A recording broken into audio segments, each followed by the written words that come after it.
Hi, and welcome to White Hat versus Black Hat SEO Show. My name is Josh Summerhair Bashinsky, and I have with me today our great friend of the show, Ted Kabitis. Say hi there, Ted. Hello. Ted and I were just discussing before the show, and he might not want to tantalize you, but there was this tantalizing thing we were talking about. It was the possibility of a rank tracker. And you said something about you're going to do it differently. Can you just tantalize us a little bit about maybe what you might be planning? Well, in the past, when I tried to use rank trackers, it often didn't work out for me when I would go off the shelf. Mainly because the rank trackers couldn't handle the scale I needed to operate at, or they were cost prohibitive because of their model, or they had the classic design problems where they give you rankings and they sprinkle in API data and hope the magic happens. So you spend a ton of time collecting information and it's not very actionable and it's not very insightful. So as a result of that, I ended up creating my own custom tools. And so I would create completely different kinds of rank trackers, and they wouldn't be like anything that's on the market, because what's on the market, they're trying to use a rank tracker to be like an audit tool and to explain why things rank. Right. But that's not what a rank tracker needs to be. Yeah. A rank tracker needs to excel at telling you how things changed. And when you make that distinction and perspective, then you can start getting this amazing information that's highly actionable and gives you insights about your keyword space and the moves being made within that space. Right. And I want to bring that tool to market. And okay. So I'm building that up. Okay, folks, so that was very tantalizing. You tantalized us. So, folks, you heard it here first. If you want, so, of course, for you guys who don't know who I am or who Ted is or what this show is about, let me just give you a little preamble first. So the White Hat versus Black Hat SEO Show is, quite frankly, the finest SEO show on YouTube because we use the most scientific methods. We use both single variable experiments to prove all of our assertions and theories as to what a ranking factor is. And we have independent confirmation of these single variable experiments through 5 or 6 separate testing groups over two major groups, my White Hat versus Black Hat Skype group, and the SEO Intelligence Agency, the SIA Skype group as well. And we've done, to this point, well over 400 tests to prove what ranking factors are and what they are not. That, and we're also using the Cora software, which this guy down here, somewhere on the bottom of your screen, Ted, he is the author of that software, and he uses a very powerful correlation scientific method, which is able to tell him with very high levels of certainty what are ranking factors in your specific niche. So, for example, you put in a keyword, DUI lawyer Los Angeles, and he would tell you, you'd check over 500 factors, and he'd check to see over 1,000 sites and 500 factors. He'd check to see what's correlating with page 1 and what is not correlating with page 1. He'd draw you a nice graph showing you, to not use this factor because as you approach page 1, this goes down, and to use this factor because you approach page 1, it goes up. And it gives you very strong correlative information. Coupled with our single variable experiments, it is the atom bomb of SEO, and that's why our knowledge is superior to everybody else. Quite frankly, I don't see anybody else in the industry doing anything like this. If you're out there, come on the show, debate with me, come on the show. I'd love to talk with you, but until such time, we know the most. I keep saying that every week, and no one ever takes up on our offer. And that is also why it's so exciting when Ted says he wants to build something, because he's a master software writer. He used to work for very big IT companies in the past. I'll just leave it to Ted if he wants to mention who or what that was. And he knows how to program. And so if he's going to come out with a rank tracker, because the interesting thing, Ted, actually about that tool that you just sparked in me just from this conversation, not even the pre-conversation, is that I realize I'm doing everything you're talking about manually in Search Console.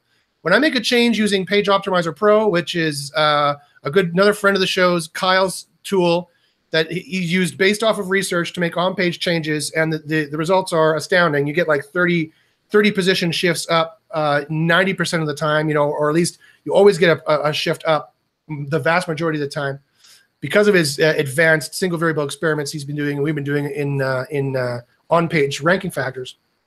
The ranking factors that Google says are not important anymore. They are. General rule of thumb, if Google says it's not important, it usually is. They're trying to throw you off the track. That's what they're trying to do.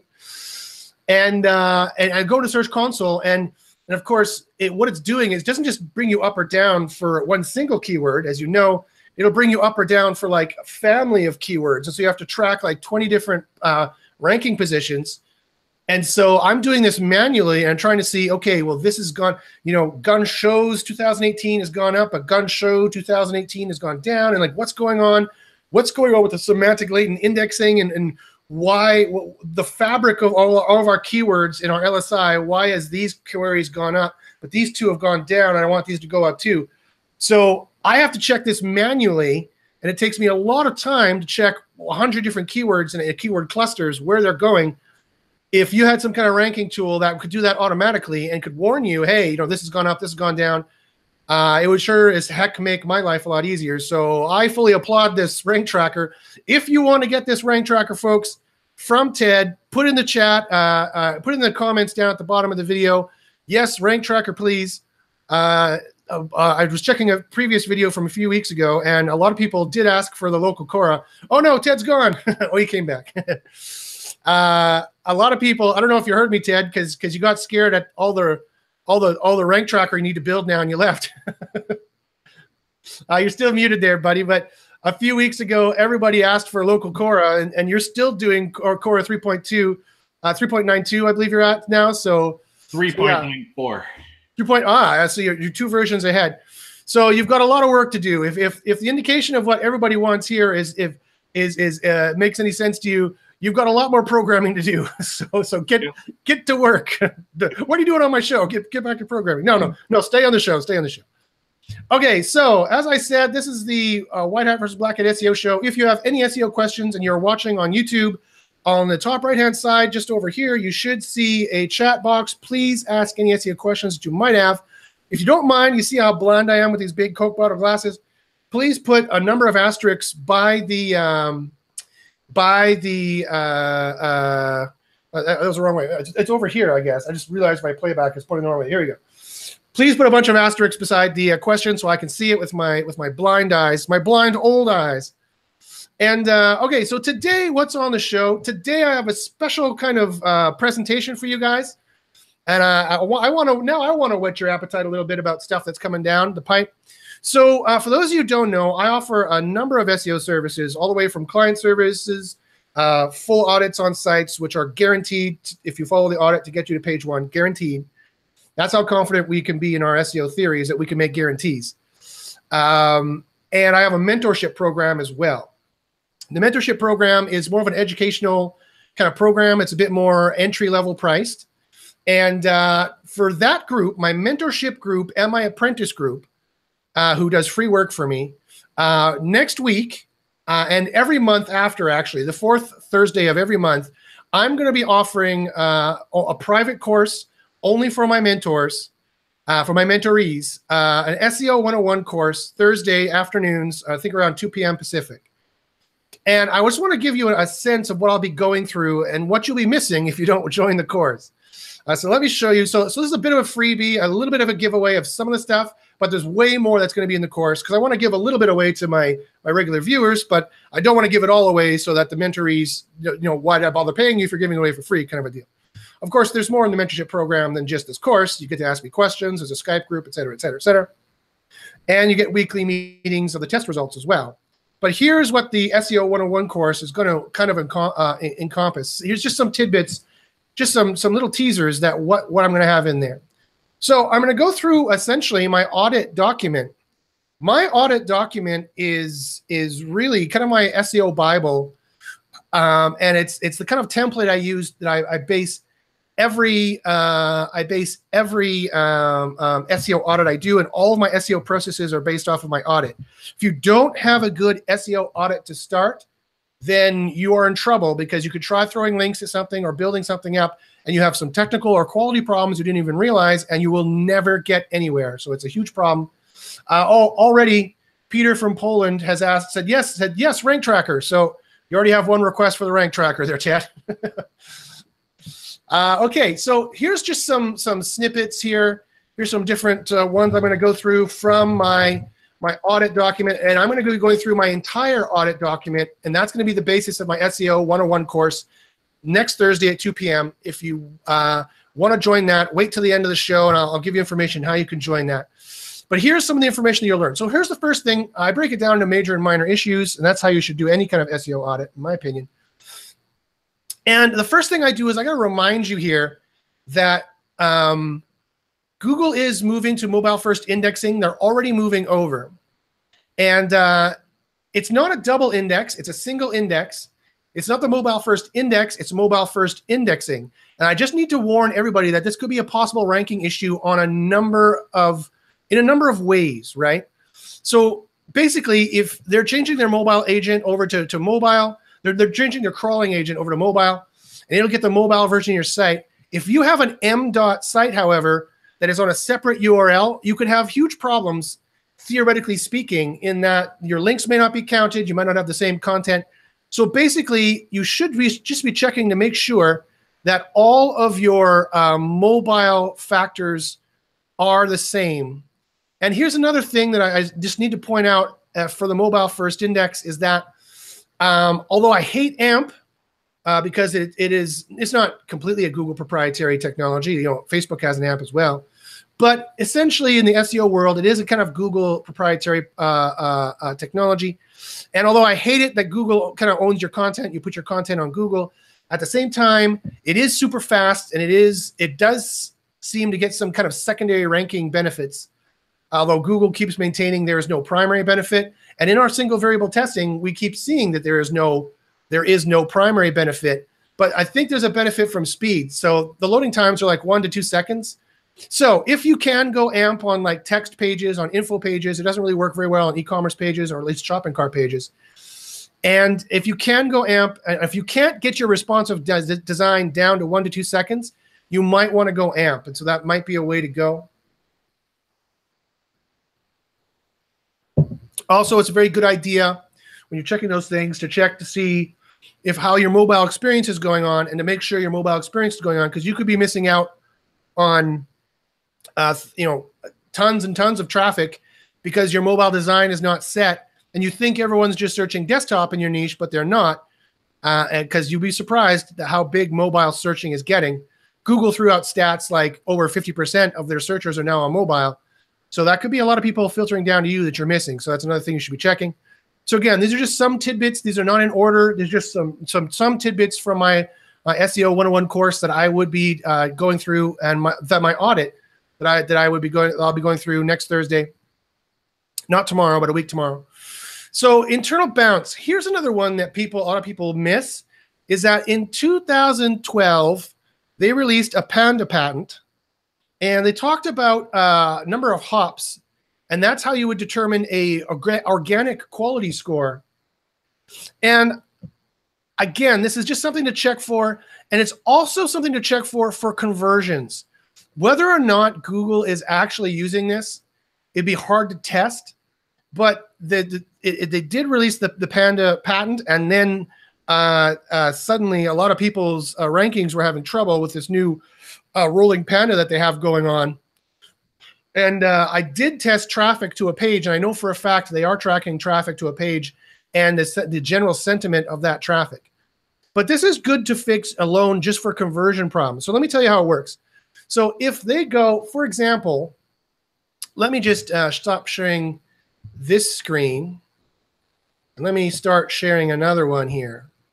Yeah, I'll do this one here. So if I share this screen here, let me just show you what a bad search result would be in terms of internal bounds. So let's say I did this search. I go down here to this page, and I click this one. And I'm like, I don't like this one. I go back. I click this one. And I'm like, oh, I don't like this one. I go back. And then I click this one. And I stay on this page. And then I convert. I add to cart, and I convert. This page here, this one that I'm on right now, is the one that's going to get the good quality score. All the other ones I bounced off of, according to that patent, are going to have a terrible quality score. This one's going to get the win. The other ones are going to get no points, or they might even get minus points. And here's another problem. So that's the first problem. Here's the other problem. Let's say I'm on this site and I'm like, I don't know if I like this. I click this. Like, oh, I don't know if I like this. I click this. Like, I don't know. I go back to this page. I go back to this page. I can't find what I'm looking for. I'm just bouncing around the site. This also is a terrible quality score, according to the 2012 Panda patent. Every hop the user takes on your site, they go from here to here to here to here. Every time they go and do another hop on your site, it's like minus 10%.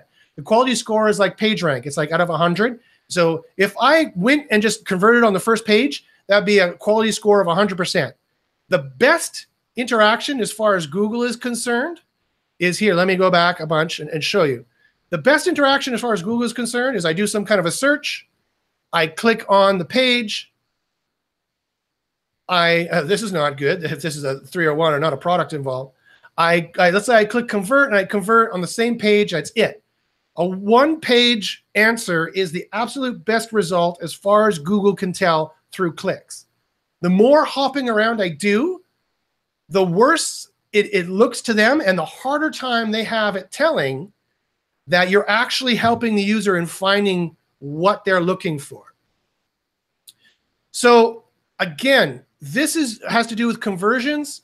This has to do with making sure you're terminating the search, which we believe has an SEO factor.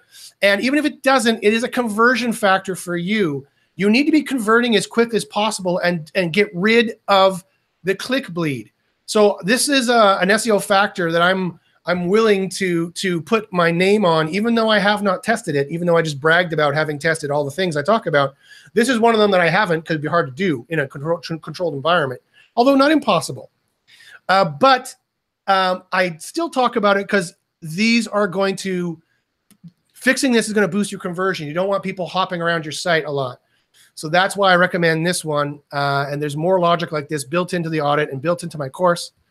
Here's another one that people don't often realize. What causes a low crawl level? Well, after 20 years of research and some testing, I can tell you with some authority that this is what factors into a low crawl level. It's server speed versus the freshness of your content. When was it updated and how often does it update? Versus the quality. So I do hundreds of audits a year. And so this is kind of an anecdotal viewpoint from me. But basically, you want your low crawl rate in Search Console to be about 10% of your high crawl rate. It's on the sites where, let's say your high rate is 3,000 and your low rate is 0 or 10. That's when I start seeing quality issues. And it's like, Google, why is Google not wanting to come back to this site? Is it because the content never changes? Or is it because the server speed sucks and or they have quality issues? And again, that's another piece of evidence I would go, this isn't like the smoking gun evidence. This is like a corroboratory evidence. I would go to check the server speed and or I would go to check quality. And when I notice the crawl levels are low and there's a quality problems, then I have a much better idea of what's going on that site.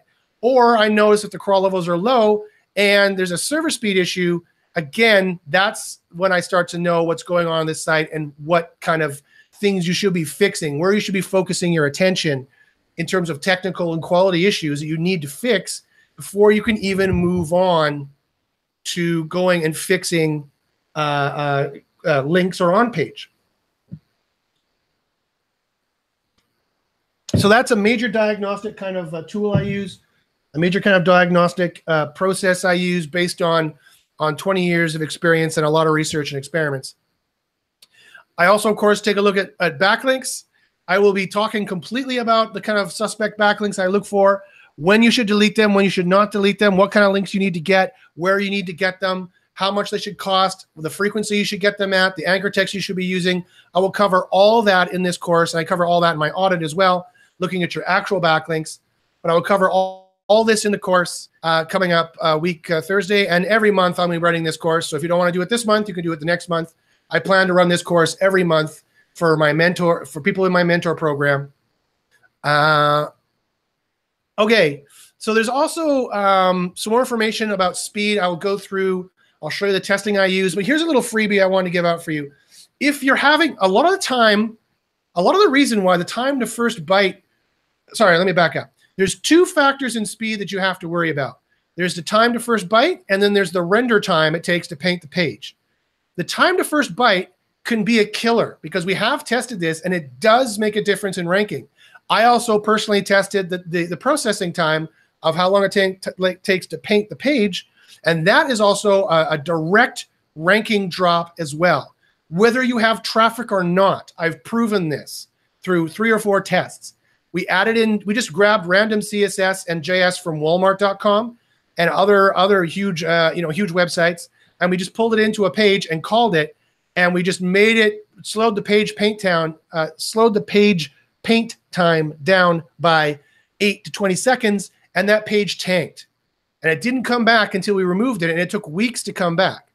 So it's both time to first byte that can be an issue, and the paint time as well. Kyle from SIA was the one kind enough to test time to first byte, and it did shove the page down a few spots on his single variable test where there was no traffic, no links, no content, nothing else changing, no social, nothing going on.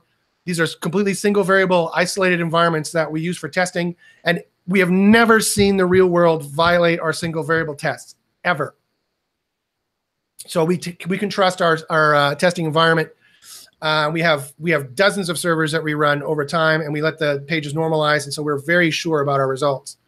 And when we're not sure, we'll tell you. We'll say, we need to run more tests. We're not entirely sure about this. It's not perfectly conclusive, but this speed test was. So if you need to reduce your time to first byte, here I can recommend, it's often the DNS server that's not responding quickly.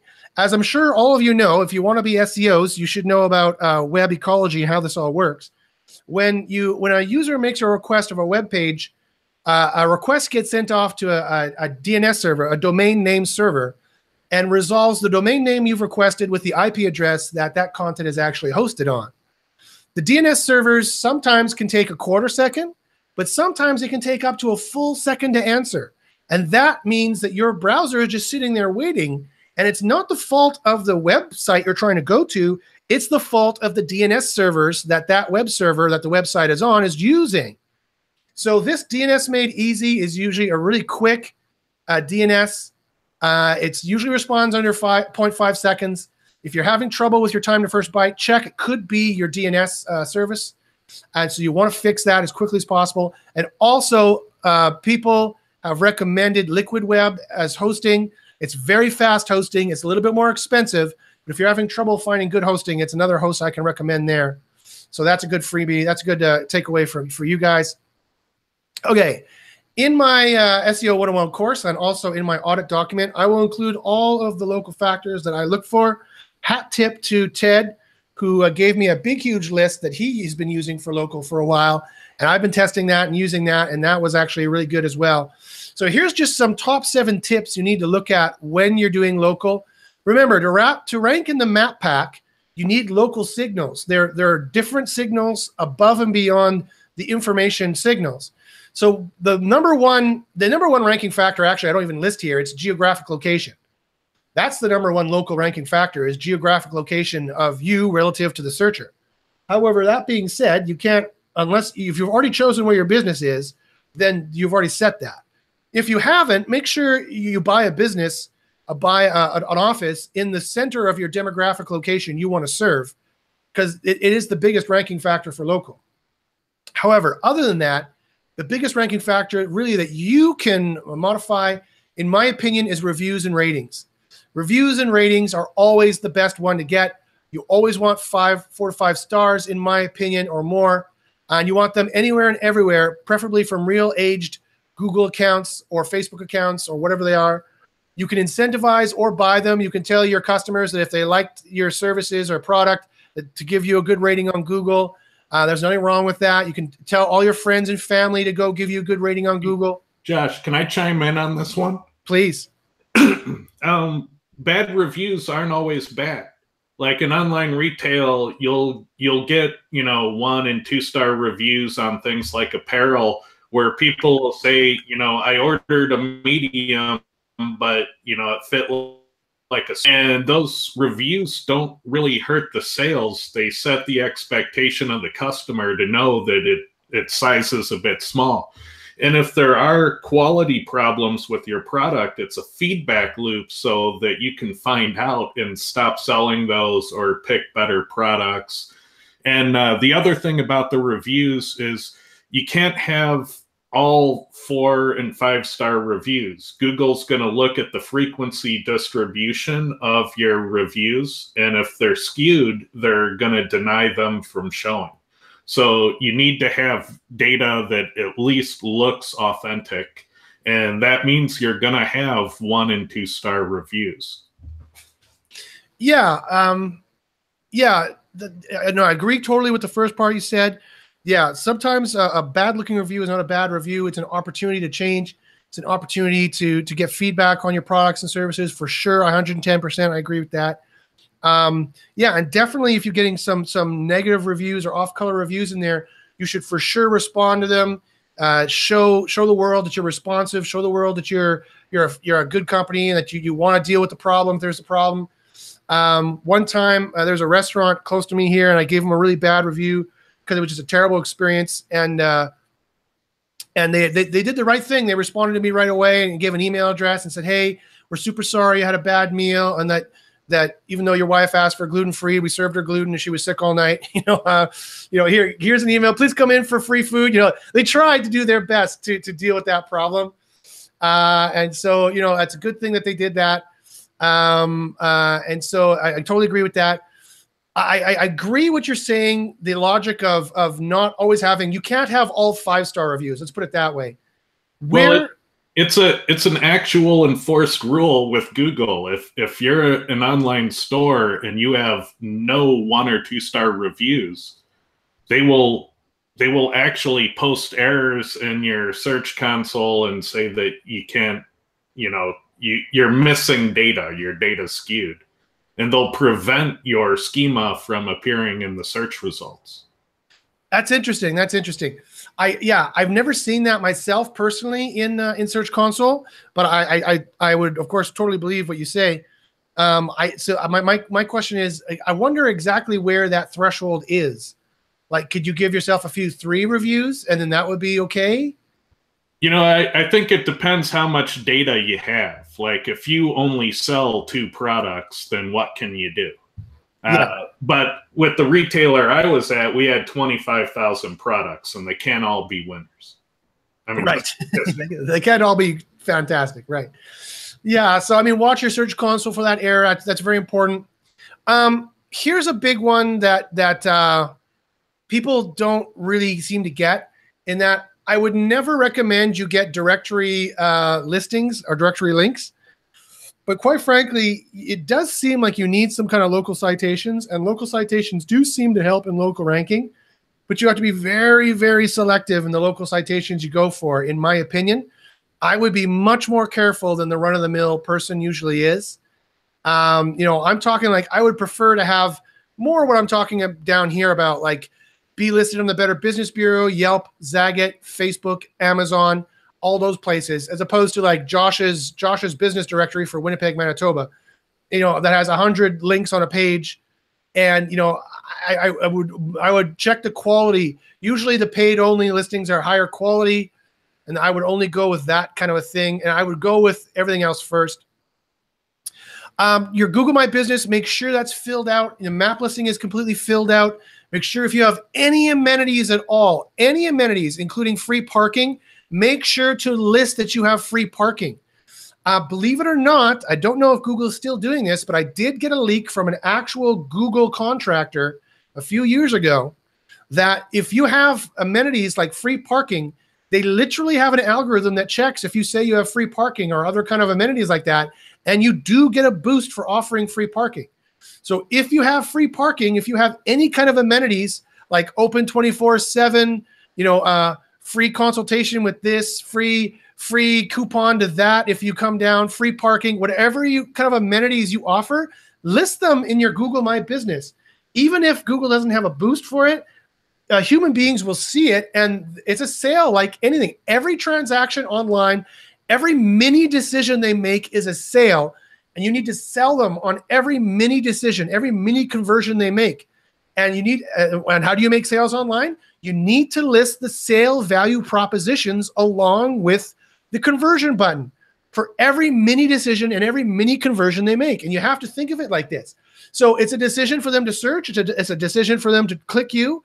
So your title and your business name for local, and your title and your meta description and your reviews all have to be spot on. And then when they look at your listing, it's a mini decision to click you and contact you. You have to have your sales value propositions there of any amenities, any reasons why they should contact you. Do not make it difficult for them to contact you, and do not scare them away with, we're only open 2 to 4 and don't call us with stupid questions. Like that is not the way to run a business. Not if you want it to last very long. If you have trouble handling the call service volume, then get an auto call program or something like that.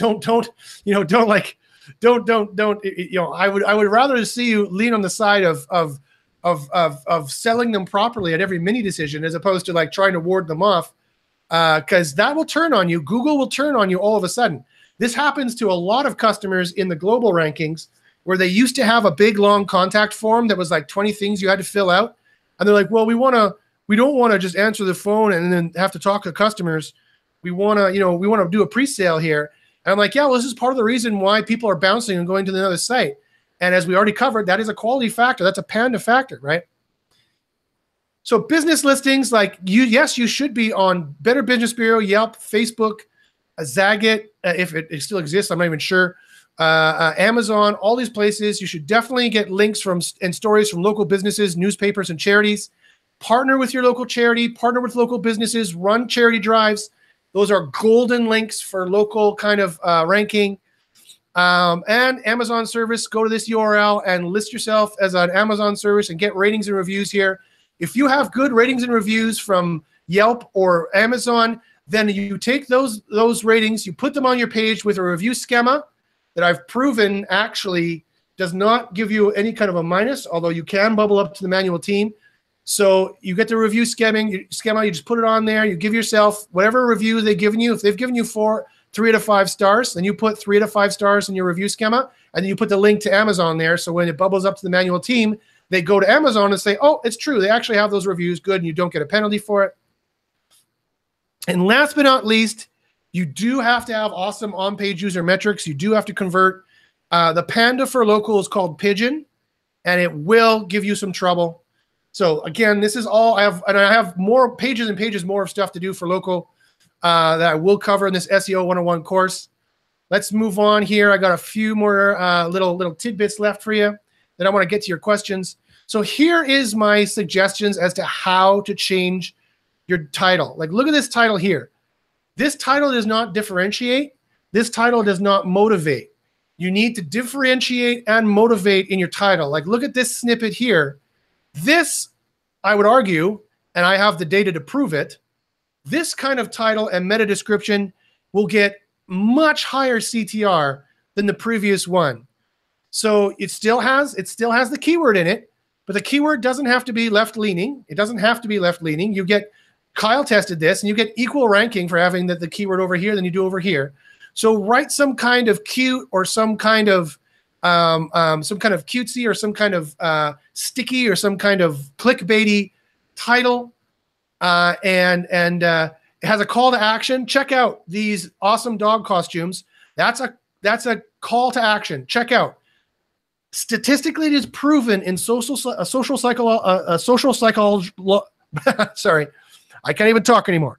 It has been proven in social psychology, statistically, that people do click call to actions more than a non-call to action. They will click this title more. It's been proven scientifically than they will this title. So make sure your title is a call to action. It has the keyword in it, the main keyword you're going for, because that's proper on page. And if you're using Page Optimizer Pro, it'll tell you that. And also put the date in there, the year. You would not believe how many extra searches and keyword family and keyword cluster searches it gets you ranking for. It also gets Google coming back for freshness. And it also seems to give it itself just a boost on its own. I'm not sure if it's because of CTR boost, which Holly maintains in her testing is a ranking factor that I can never prove in my testing, but she maintains she's proven it. She's a top level black hat, so I would consider what she's saying, and she's shown me the results. And so I'm not exactly sure how she's doing it, but she has done it. And it does increase the freshness. And yes, it does. It is this. I got this originally from Eric Ward, God rest his soul, 5 years ago at least, or maybe even like 10 years ago. Eric Ward had a little webinar I was on, Old Link Moses, and he said that this was a thing he did, and he saw 5% increases all the time too. So this has been a secret in the SEO world for a long time. Really, people who really know what they're doing do this. If you have room in the title, and the only problem is that yes, you do need to change it every year. So December, just make sure you have an automated email or an automated script that's going to go through your site and change every instance of 2015 to 2018 to 2019. Also, check this out. Here's a couple of the things you can do. I like to use caps because it does stand out. This listing stands out when you compare it to all the other listings on the SERP, right? When they start seeing breaks like that, and they start seeing, what are these? What did I call them? Sales value propositions. Every mini decision is a sale, and to make a sale online, you need the call to action and right beside the sales value propositions. So not only does this stand out because it breaks the, this is just solid text. It breaks the solid text up, so it stands out. The eyes go immediately to this. I guarantee people seeing this on the SERP are going to notice this, whether they click it or not. And if they don't click it, it's because your call to action is not good enough and because your sales value propositions are not good enough. If you have free shipping, if you have 24-hour shipping, if you have a wide selection, you should always say you have a wide selection, whether you do or not. If you have the best prices, you should say you have the best prices, whether you do or not. You should always put in sales value propositions here, and always use, these have also been proven by social psychology to statistically have higher conversion rates. And these are the 5 psychology power words. You, new, now, free, because, or any close synonym. So do you want your dog to look adorable? You bet adorable is a synonym for good or free. Free shipping or good or sweet is another synonym as well. You bet you can do it. Check out, check is the verb to do. Check, do this call to action. You want to use these words. Even E-Rock, the winner of White Hat versus Black Hat conference from last year, he uses these as well to great effect, and he agrees. And if he won the conference last year, he's got to know something what he's talking about. And here's another website you can use of a SERP emulator that I think is really good. It's websiteadvantage.com.au/google-serp-emulator. It's really good to visualize what your SERP is going to look like, what your snippet's going to look like. Okay, it's got 3 more of these tidbits that I'll be covering way more in the course. Here's a tidbit that I actually ripped off from Moz, but it is a good tidbit. Remember, if you're going to be writing a blog and you don't want Panda to hit it, you need to have a check mark in all of these boxes, right? It needs to be one-of-a-kind information. It needs to be relevant. It needs to be helpful. It needs to be uniquely valuable. It needs to have a great user experience and be fast. They should be adding speed in here. It should be fast and sexy. The design can't get in the way of them consuming the information and enjoying the information. And it has to be likely to be shared and who will amplify this content and why. Asking yourself this is the hallmark to doing white hat linking and white hat social. And as I say in my report, and my audit and my course, if you can't do these things, then don't add the content. If you know for a fact your team is not good enough or your content that you write is just boring, then don't try to write a blog and try and get white hat links in that way. Of course, I talk more about this. Here's another thing that I also give you. Ever wanted a featured snippet? I know the exact formula. I'll give a hat tip to Eric Lantries for this one. I know the exact formula you need to use to get a featured snippet. Here it is. Pause the video if you want to copy this down, but then I will also show the real world examples and show how it's working in the course. And so if you want to get that featured snippet, which I recommend you do, this is what you need to do, something along these lines here. And last but not least, I also have a whole list of the high quality factors and the low quality factors as listed in the Google Raters guidelines, and that was which used to be the Google Raters document. It used to be a secret document. I live by these rules of thumb, and I've been using these for a long time. And I have the high quality ones and low quality ones. And if you just like a checklist, you don't like all this checking user metrics that I talk about, you can just go by the list, and it would definitely help keeping your content of a high quality. Okay, so those are just some of the tidbits of stuff I'll be going over in my SEO 101 course at the end of every month. So if you're watching this and it's years later or months later and you're like, oh, damn, the course is already run. No, I intend to run this every month, the fourth Thursday of every month. I intend to run this for my mentor program. So if you want to know about my mentor program, email me. It's $300 a month. It also includes, you get access to 2 different Skype groups, the Mentor Skype group and my White Hat versus Black Hat Skype group. And you get this free course every month that I'll be going over.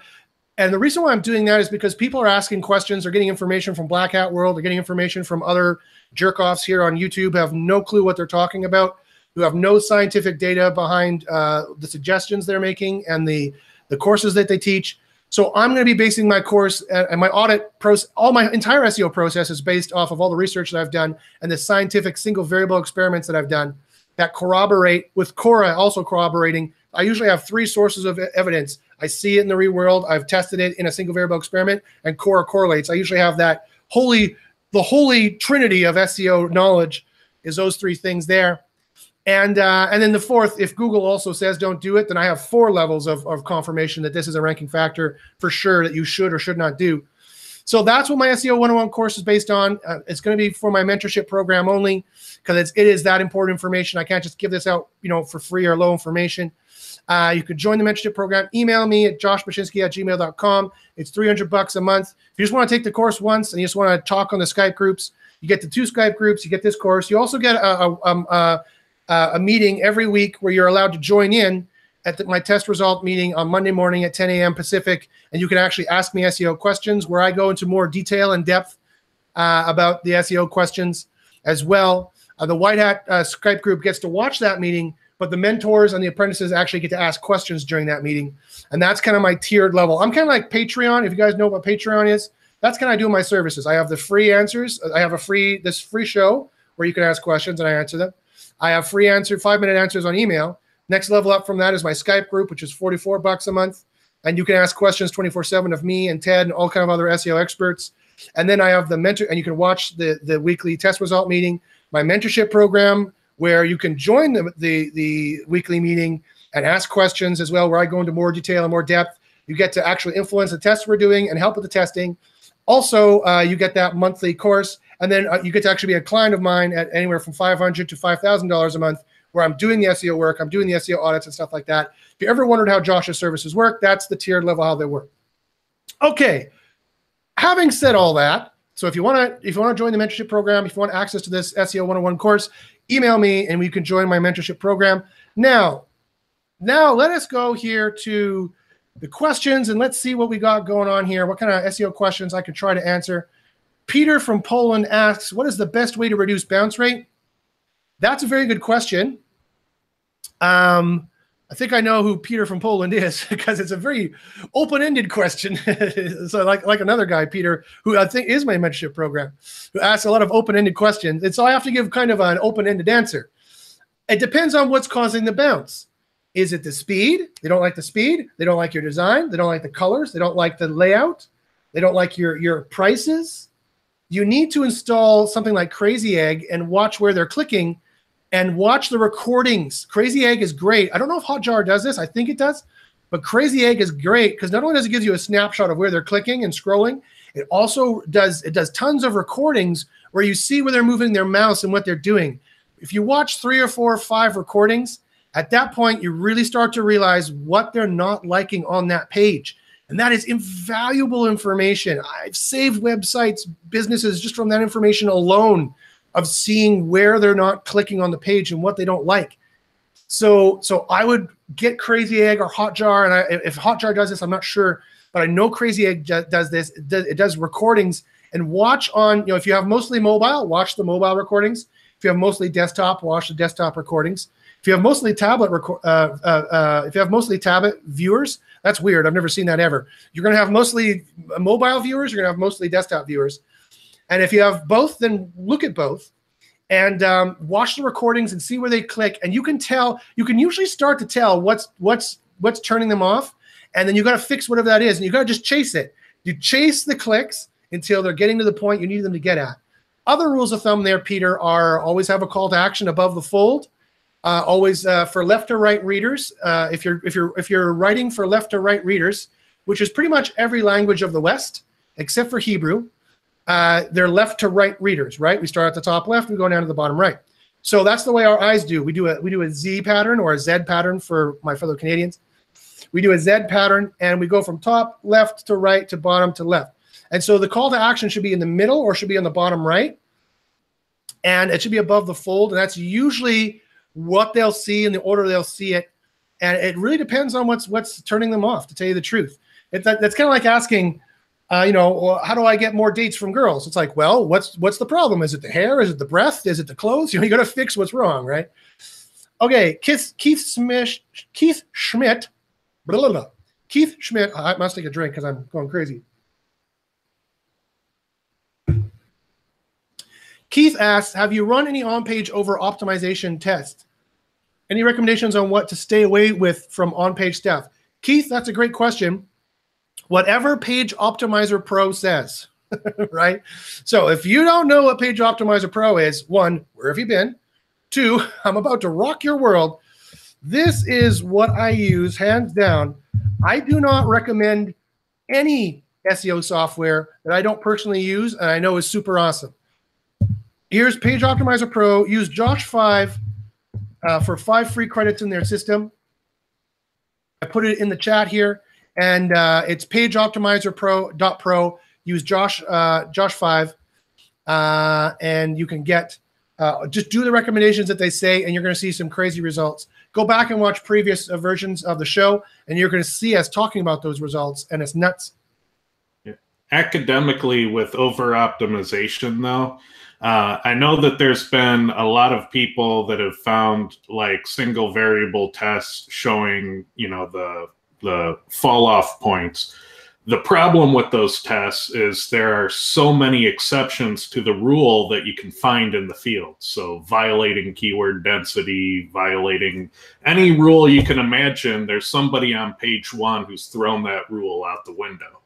So without the satisfactory explanation of why that is, you kind of have to weigh it all with a grain of salt, because clearly we don't know everything. And I've been speculating recently that there's probably something like the MC4 algorithm that says when you exploit a minority of factors, Google figures that out and discounts them. So maybe the way these exceptions are getting to the top of Google is they're not exploiting a minority. They're bringing up all of their factors to absurd levels across the board evenly. So we don't know everything on over-optimization. It doesn't work the way people are telling you it works simply because of the exceptions we find on page 1. Yeah, no, that's absolutely right. There's quite often a number of exceptions, and there's any number of reasons why that's working. Like they may have over-optimized on page, but their off page is really, really good. Or they look really spammy, but they've got a really good Facebook following and a lot of organic likes and stuff like that. And they've got the proper links set up that Google knows about their Facebook pages.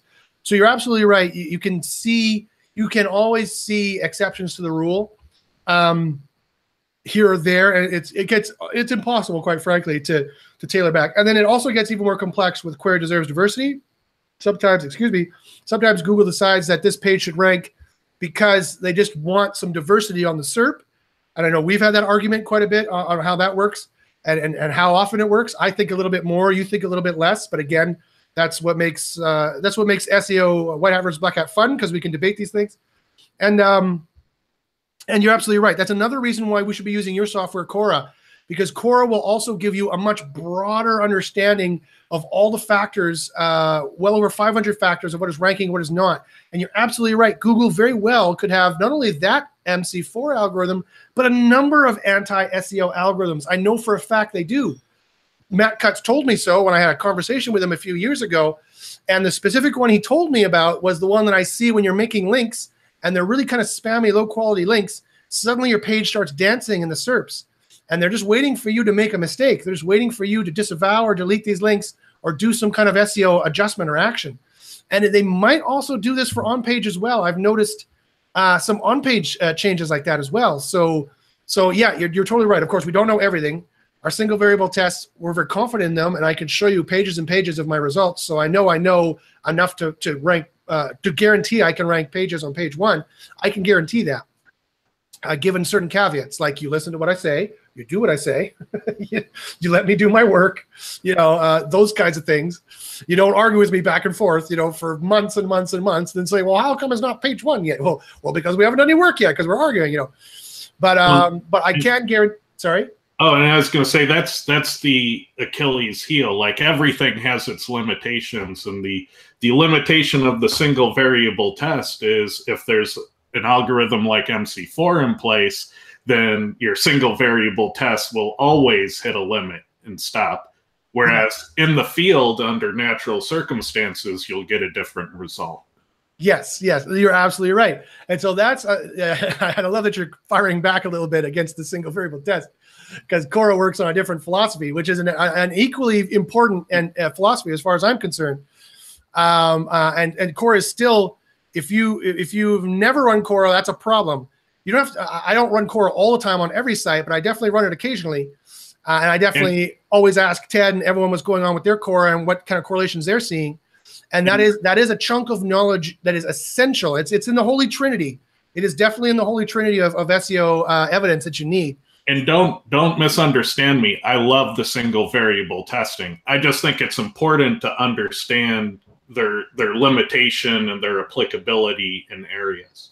Yeah, no, right, exactly. And I was going to get to that. And that's why we also need to take our single variable test we're doing, and now we need to actually test it on real websites to see if what we found in the testing environment applies in the real world. Why? Because that's how science works, right? They test in medical science. They tested on a bunch of mice, and then they don't just give pills to human beings, right? Like willy-nilly. They test it on mice, and then they have to test it on people, right? They have to do a whole bunch of testing like this, right? Before they're like, okay, now we're going to give this pill out to a bunch of human beings. Because if you don't, then you get like zombies or something, like something bad happens, right? Yeah. But almost all of like the great discoveries came out of single variable testing. Yeah, and a lot of them were by accident too. Yeah. So that's that. Yeah, that's again. So yeah, you need all these levels of knowledge, and that's why I have my flowchart for evidence. And it's not like I say just go with single variable experiments. I have a flowchart showing all the evidence you need and how important they are and how I would rank them. If you have evidence down here and it's contradicted up here, I would believe this evidence here than this evidence here. I'm not going to show that graph again because I've shown it enough, and people get pissed off when I show it too much. Josh, I've seen it already. It's like I have kids and like, Dad, stop telling this stupid joke, that kind of a deal. Okay, I want to try and get through these questions. We're almost at the end of the show here. So about 80 million people here have asked for a rank tracker there, Ted. So you've got about 80 million people here who want this. Jordan Pierce is here. Hey, Jordan, how you doing, man? You can join the show anytime. I think I have your email. I should just email you every time. You're welcome to join anytime, man, because we love your stuff. Easy Tutorial 101 says 90% of my impressions are mobile in one niche. Okay, I don't know what that was in relation to, though. 90% of my impressions are mobile in one niche. Okay, good for you. I'm sorry, man, I don't know what you're asking. Spare Square Design says, do you recommend using a CDN for an SEO boost? I've never noticed any boost for using a CDN. Sometimes it can help with speed. Sometimes it doesn't. So you really just need to test the speed and see how it's going. Oh, Easy Tutorial continues on here. He says, 90% of my impressions are mobile in one niche. Can you show us Google engagement metrics in Google Analytics? Can we track back button clicks? Okay, so I already have a video about this. So if you found my audit video, go back to youtube.com/jbachins, JBACHYNS, and look. Just go back, a few weeks to months, and find my audit, my free audit video. I show you how I would check engagement metrics in Google Analytics. But Google Analytics it's a good tool. It's a free tool. It shows you some things that are a problem, but it does not show you all the things that are a problem. You really need to install Crazy Egg. Crazy Egg, in my opinion, or Hotjar or something like that. Crazy Egg that not only shows the heat map where they're clicking, the scroll map where they're scrolling, but the recordings. The recordings are the best diagnostic tool and you watch 5 or 10 of those. Watch the ones where they bounce the shortest, like just sort it by the shortest video, and watch, just press play, repeat, like just keep going, and you watch 10 in a row, and you see where they move their mouse, you see where they scroll, and they always leave the same spot, and you're like, okay, they don't like this call to action, or they don't like this button, or they're not seeing the button, or they're, that kind of a deal. So I would use Crazy Egg, my friend. Brian asked Ted a question. Ted answered it. Thank you very much, Ted, for manning this while I was rambling on. James said, am I missing out on link juice by no indexing my category pages rather than redirecting them to my main money pages? James, my answer is, huh? Why are you doing, I'm sorry, I'm just a white hat. Why are you doing any of this? Yes, you are stopping the flow of link juice through your site by no indexing certain pages that I would presume are in the middle of that flow. And I don't know why you would want to redirect your category pages to your main money page. I think I know what you're talking about. There is this rumor. I don't know where it's come from in the SEO industry. I don't know what numbnut is talking about this. And maybe he has proof to prove this. And so maybe I will eat my words later. But I have no idea why this is going to stop you from doing proper on-page on specific pages. Yes, Google has an auto concatenation program where if you have 2 pages on the site that are about red apples, the index page is about red apples, and you have another page about /red-apples 2018, and they see that these 2 pages are about the same thing, so they, of their own volition, auto-canonical them into a cluster and then rank that page as a cluster. Great, but now you have 2 separate pages that you need to edit for this ranking cluster. It is always better to break, and sometimes people here are trying to force that clustering by no indexing the category pages for some stupid reason, even though category pages are one of the main things that rank a lot these days for e-commerce, or they redirect them to the index page, which again, you don't need to do that. Usually when I ask them why you're doing this, the answer I get back from people is, well, because I pointed all my links at the index page, to which I said, well, why'd you do that? That's not a good rank SEO thing to do necessarily either. So, I don't know where this theory comes from, and I don't agree with it at all. I don't see that it's beneficial at all. All you're doing is forcing the auto concatenation of the auto clustering of a couple pages. And now, when I want to rank this page, when I want to separate this out, now I need to break these 2 apart. These need to be on different content, and I need to run pop on this page and pop on this page. And this needs to rank for a different content, and this needs to rank for a different content. So, and this needs links if it wants to rank, and this needs links if it wants to rank. And again, given that category pages are so powerful ranking e-commerce these days, Google usually likes to grab them. Unless you're using this as some kind of link router, you're doing it wrong. There's better link routers. So again, I have no idea who out there is saying to do this. If you guys know who it is, tell me, and I'll go onto their show and tell them they're an idiot. Or say, what's your evidence for this? Why you're doing this? Unless it's Jordan, because I like Jordan. If Jordan said it, that's great because I like Jordan. Well, I don't understand the use case of why they would do what they're asking. But academically, if you no index follow a page, it should still be part of the link graph. It still should contribute to page rank. It just won't appear in search. I haven't tested it, but John Mueller did recently claim that that's not the way it works anymore. Okay.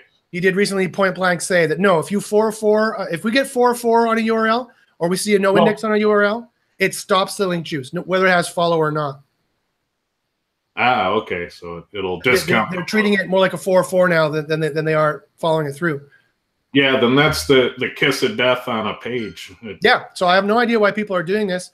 It's not going to help you rank. I'm running the tests right now on Eric Lantry's. Bless him. I love the guy. He's a fellow Canadian. He's great. He's très bien, as they would say in his neck of the woods.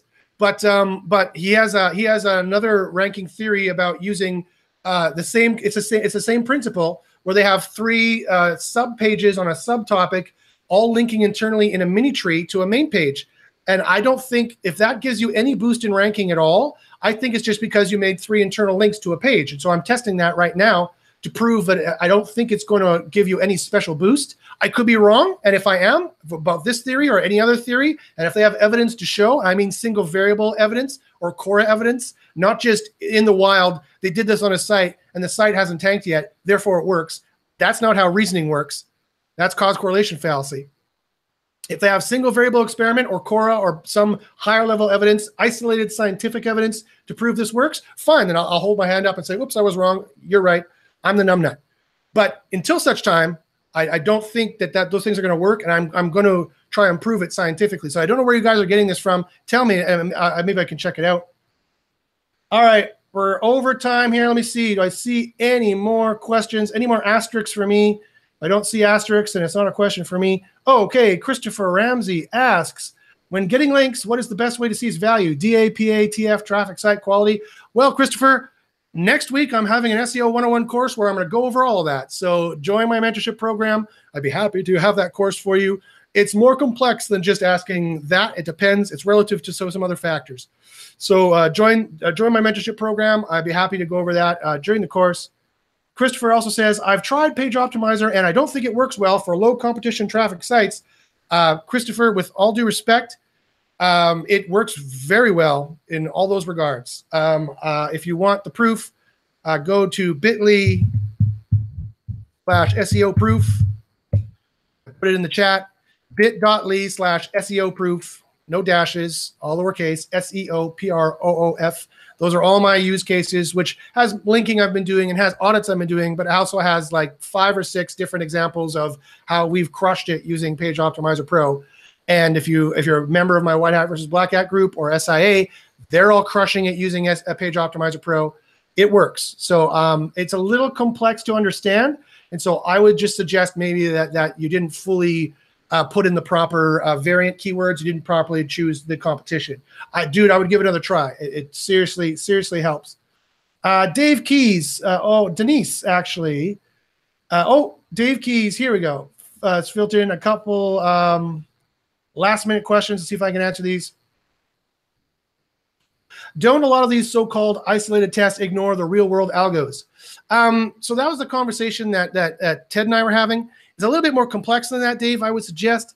Our single variable tests, as I said, I have never seen a case where it didn't work out the way I thought it would. There is the occasional time where you run a core report, and sometimes they've over-optimized on their alt attributes. But that doesn't prove that my test proving alt attributes isn't a ranking factor. All that shows is that there's a fabric of ranking factors, and that Google, and Ted could be right, that Google could be doing some sneaky little like MC4 algorithm where they're like, oh, we see you. And I think they are. I already know of a few of them. I see you doing linking. I'm going to start A/B testing your page, see what you do, SEO. Or I see you doing changing on page, changing it again and again. I'm going to drop you for a week. But then after a week, it comes back and then it goes higher. Yeah, the part of the tests that draw my skepticism aren't the test itself. Like they'll test, does doing X get you a boost for doing that X? And those things tend to be true. It's when they find this other data where it says, but if you do X 7 times, that drops you to the bottom. And it's those things, those over-optimization things that might not be true in the field, and they require entirely different tests to prove those cases. Yes, you're entirely right. That's why we need to go into the field to try and prove it. And that's where John Mueller always says that he used to say, he doesn't say this anymore. He used to say that Panda and Penguin were separate, that spam, our spam demotions and our quality demotions are totally separate. He used to say that. He does not say that anymore. If you noticed, in the last 10, 20 Hangouts he's done, he's sung a different tune where, yes, spam quality problems. He always says spam/quality problems. And so it's entirely possible that exactly what Ted's talking about, that in our single variable environment, these are websites that are crawled by Google, right? Like I can show you, I don't want people clicking on it, but people have seen these tests. These are regular websites that Google is spidering and indexing. And so it's not like we have a special Google environment we're testing this in. These are the real world algos, but there might be a fabric of, or a combination of algorithms that come into play that didn't get triggered in our single variable environment because we're only testing single variables. So that's why, again, even though I've proven in single variable environment that 100% exact match query anchor text is perfectly fine and doesn't cause any kind of penalty or demotion whatsoever, and that you can add 140,000 links in a day. There's no such thing as link velocity. Again, we've tested this again and again. There's no problems there whatsoever. So everyone can stop freaking out about it. It doesn't mean I tell my client to go do that, right? Just from simple risk mitigation, just in case they have some quality problems and they add 140,000 spammy links in a day. That's their exact match. And that's the magic thing that bumps them up for a manual action. So I still use risk mitigation, of course. But in single variable environment, I can prove very conclusively a number of different things. Denise asks, is a high bounce rate bad? We have a review page. People do spend a lot of time on there, but being recorded as a bounce. I don't know, Denise. A high bounce rate is not bad if you're a blog and they just want an answer and then they go away.